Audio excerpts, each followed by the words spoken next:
আসসালামু আলাইকুম রহমতুল্লাহ। প্রিয় দর্শক, নির্ধারিত আসন না পেয়ে ফিরে গেলেন কর্নেল অলি।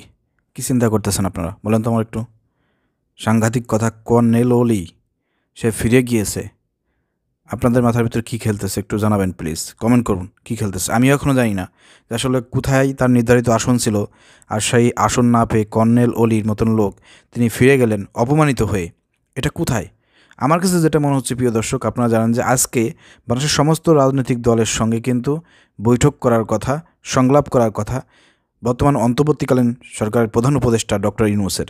আমার কাছে মনে হচ্ছে সেই ডক্টর ইউনূসের সেই সংলাপে অংশগ্রহণ করার জন্যই এই আপনার কর্নেল অলি এসেছিলেন, কিন্তু নির্ধারিত হয়তো তার কোনো চেয়ার ছিল না। চেয়ার না পেয়ে সে ফিরে গিয়েছেন। কতটা অপমানিত হয়েছেন, কতটা অপদস্থ হয়েছেন একটু চিন্তা করে দেখেন প্রিয় দর্শক। আমার কাছে এটাই মনে হচ্ছে। আসলে ভিতরের খবরটা কি একটু জানার চেষ্টা করব। দেশের চলমান নানা ইস্যু নিয়ে আলোচনার জন্য বিভিন্ন রাজনৈতিক দলের নেতাদের সঙ্গে বৈঠকে বসেছেন অন্তর্বর্তী সরকারের প্রধান উপদেষ্টা ডক্টর মোহাম্মদ ইউনূস। তাতে অংশ নিতে এসেছিলেন লিবারেল ডেমোক্রেটিক পার্টির এলডিপি সভাপতি কর্নেল অলি আহমেদ। তবে তিনি সংক্লাবে অংশ না নিয়েই ফেরত গেছেন। বুধবার 4 ডিসেম্বর বিকেলে 3:30টার দিকে ফরেন সার্ভিস একাডেমি থেকে তিনি ফেরত যান। এ বিষয়ে এলডিপির একজন নেতা কালবেলাকে বলেন, স্যার অলি আহমেদের সঙ্গে একজন উপদেষ্টা কথা বলে ফরেন সার্ভিস একাডেমিতে সংক্লাবে যেতে বলেছিলেন। সে মোতাবেক তিনি সংলাপে অংশ নিতে সেখানে পৌঁছান, কিন্তু তিনি অডিটোরিয়ামের ভিতরে ঢোকার পর দলের মহাসচিব রেদওয়ান আহমেদ জিজ্ঞেস করেন, অলি আহমেদের আসন কোনটি? তার জন্য নির্ধারিত আসন নেই এমনটা জানতে পেরে তিনি ফেরত আসেন। অন্যদিকে বিকেল 4টার দিকে ফরেন সার্ভিস একাডেমিতে দেশের চলমান নানা ইস্যুতে আলোচনার জন্য বিভিন্ন রাজনৈতিক দলের নেতাদের সঙ্গে বৈঠকে বসেছেন অন্তর্বর্তী সরকারের প্রধান উপদেষ্টা ডক্টর মোহাম্মদ ইউনূস। এর আগে প্রধান উপদেষ্টাদের সঙ্গে সংলাপে অংশ নিতে ফরেন সার্ভিস একাডেমিতে প্রবেশ করেছেন বিএনপি ও জামাত ইসলামের প্রতিনিধি দল। বড় এই দুই দল দুটি ছাড়াও সংলাপে অংশ নিতে ফরেন সার্ভিস একাডেমিতে প্রবেশ করেছেন 12 দলীয় জোট বাসদ, গণতান্ত্রিক বাম ঐক্য, জাতীয়তাবাদী সমমনা জোট, এনডিএম, এবি পার্টি ও বাংলাদেশ জাসদের প্রতিনিধিরা। মানে এখানে কি চরমনায়ের লোকজন আসে না এখনও? এটা তো আবার বিতর্ক সৃষ্টি হবে না। প্রধান উপদেষ্টা প্রেস সচিব শফিকুল আলম জানান, দেশের চলমান নানা ইস্যুতে এই সংলাপ হবে। চলমান পরিস্থিতিতে প্রধান উপদেষ্টা, রাজনৈতিক দল, নাগরিক সমাজ, ছাত্র নেতাসহ সবার কাছে জাতীয় ঐক্যর আহ্বান জানাচ্ছি।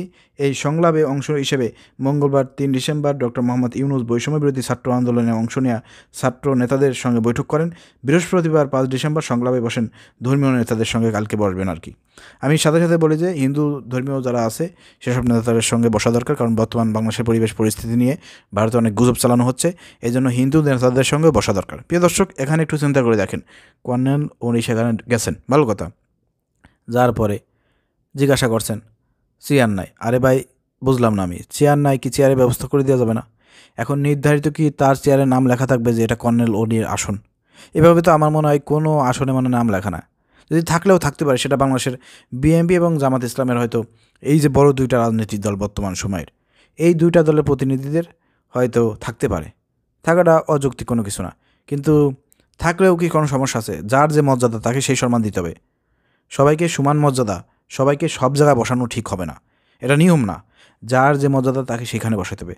উপদেষ্টা মণ্ডলীর কাছাকাছি অথবা সামনের সারিতে বসবে কারা? বিএনপি জামাতের লোকজন পাশাপাশি বসবে। এরপর ছোটোখাটো রাজনৈতিক দল যারা আছে তারা একটু নিচে পর্যায়ে বসবে, একটু সিস্টেমেটিক পড়বে। এটাকে যদি আপনারা মনে করেন যে বৈষম্য দেখানো হচ্ছে, এটা কিন্তু ঠিক না, এটা ঠিক না। প্রধান উপদেষ্টা ডক্টর ইউনূস, তাকে দিয়ে একটা উদাহরণ দিই। সে যে চেয়ারে বসবে তার জন্য একটা আলাদা চেয়ার আছে না? প্রধান উপদেষ্টা সে। এখন তাকে যদি আপনি অন্য অন্য উপদেষ্টাদের সঙ্গে যদি আপনি মিলান, সমান মনে করেন, তারপরে যদি সমান চেয়ারে বসতে দেন অথবা এক জায়গায় বসতে দেন, কিংবা উল্টোপাল্টা করে দেন, প্রধান উপদেষ্টার চেয়ারে এমনি উপদেষ্টারে বসালেন আর এমনি উপদেষ্টার চেয়ারে প্রধান উপদেষ্টার বসাইলেন, তাহলে কী হলো? এটা অসম্মান হলো না? অপমান হলো না? ঠিক। এটা বৈষম্য বোঝায় না, এটাকে বোঝায় যার যে সম্মান তাকে প্রাপ্ত সম্মান সেখানে দিতে হবে। এখন এখানে কর্নেল অলি, এলডিপির তিনি চেয়ারম্যান, তার বাংলাদেশের কী অবস্থান আছে, তার দলের কী অবস্থান আছে, তাদের আন্দোলন সংগ্রামে কী অবস্থান আছে, এটা দেশের মানুষ ভালো করে জানে, ডক্টর ইউনূসও ভালো করে জানা আছে।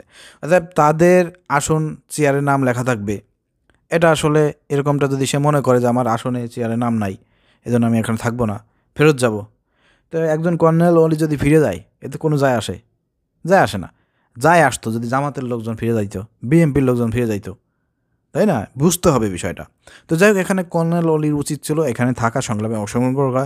এই যে এটা নিয়ে একটা বিতর্ক সৃষ্টি হবে না, দেখা হলো কর্নেল অলি গিয়ে সে বিভিন্ন রকমের অভিযোগ করবে, এই করবে, সেই করবে। কিন্তু এখন তো দেশে এই অভিযোগ করা, এই চেয়ার নিয়ে, এই বসা নিয়ে, মানে এ তো পোলাপানের মতন কায়দা। এই যে গ্রামঘাটে আর কি, মানে যেসব এলাকার যেসব চুনোপুটি নেতা মেতা থাকে না, বিভিন্ন জায়গায় আপনারা দেখছেন যে পোস্টারের নাম নাই ওয়াজের ময়দানে অথবা বিভিন্ন প্রোগ্রামে, ওয়াজের নাম না থাকার কারণে, পোস্টারের নাম না থাকার কারণে মাহফিল বন্ধ, প্রোগ্রাম বন্ধ, আছে না? তো সেটার মতন হয়ে গেল। আপনি ফিরে চলে গেলেন কেন? কী কারণে? এখন কি ফিরে যাওয়ার সময়? দরকার পরে আপনি ওখানে যাইতেন, আপনার তো ব্যবস্থা করে, আপনার তো দাঁড়া করে রাখতো না। ওখানে জামাতের প্রতিনিধি রয়েছে, বিএনপির প্রতিনিধি রয়েছে, আপনি একজন কর্নেল এবং আপনি মুক্তিযুদ্ধে একটা গুরুত্বপূর্ণ ভূমিকা পালন করেছেন, আপনার একটা মন মর্যাদা আছে। তো আপনি তো এমনি সম্মান পেতেন, চেয়ারের নাম লেখা থাকবে, চেয়ারে আসনে আপনার নাম থাকবে, বিষয়টা তো এরকম না। তো যাক, এটা আমি মনে করি যে আসলে ওনার ঠিক হয় না, এটা ঠিক হয় নাই। আপনার কি মনে করতেছেন? কমেন্ট করে জানাবেন। আসসালামু আলাইকুম রহমতুল্লাহ।